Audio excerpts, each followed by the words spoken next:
Hello friends, welcome to the Alankar Pharmacy classes again, and in this video I will explain about the horizontal tube evaporators. So stay with me till the end of the video to understand this topic. So let's start. First of all, evaporation is a common unit operation used in chemical, food and pharmaceutical industries. Horizontal tube evaporator is a type of natural circulation evaporator, and this can be used either as a batch or as continuous unit. Regarding its principle, in this evaporator, the tubular portion of evaporator is used as heat exchange surface. The tube bundle is fitted horizontally into the lower part of the body.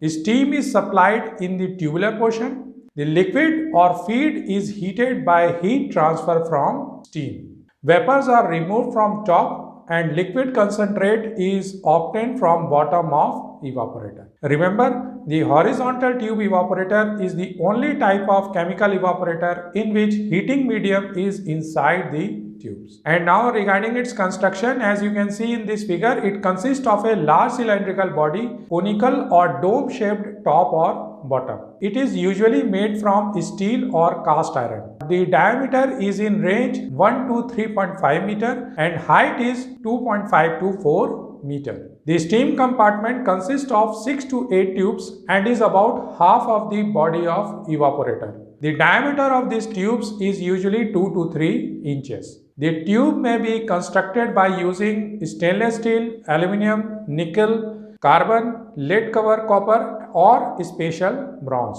The feed outlet is provided above the tubular portion and vapor outlet is at top. The outlet for concentrated product is provided at the bottom. Now the next topic is working of horizontal tube evaporator. As you can see in this figure also, cylindrical portion of evaporator is fitted in such a way that tubular portions is sufficiently immersed in the feed. Steam is supplied through its inlet.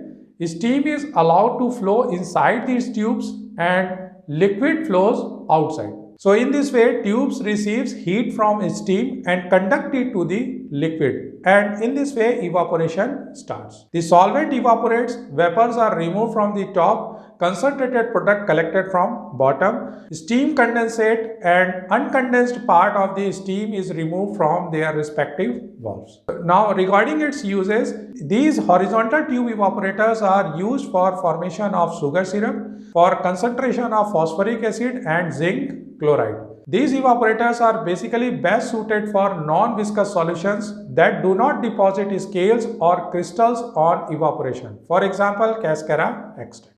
Now the next part is advantages of horizontal tube evaporators. There are various advantages of these evaporators. First of all, these are relatively cheap. The cost per meter square is less as compared to the pan evaporators. It is easy to install. It requires low headroom.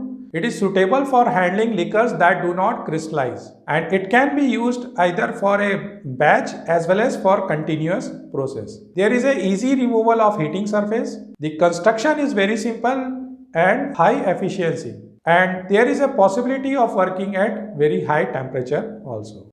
So these all are the advantages of horizontal tube evaporator. The last part is the disadvantages. Since this evaporator is based on natural circulation, it is not used for viscous liquors because natural circulation in those cases is poor. It cannot be cleaned easily by mechanical means, and it should be avoided when scaling or salting liquids are involved. So these all are the disadvantages of this horizontal tube evaporator. And this is all with the today's class. Hope you all have liked this video. Please share with your colleagues who are in the search of this topic. Thank you friends.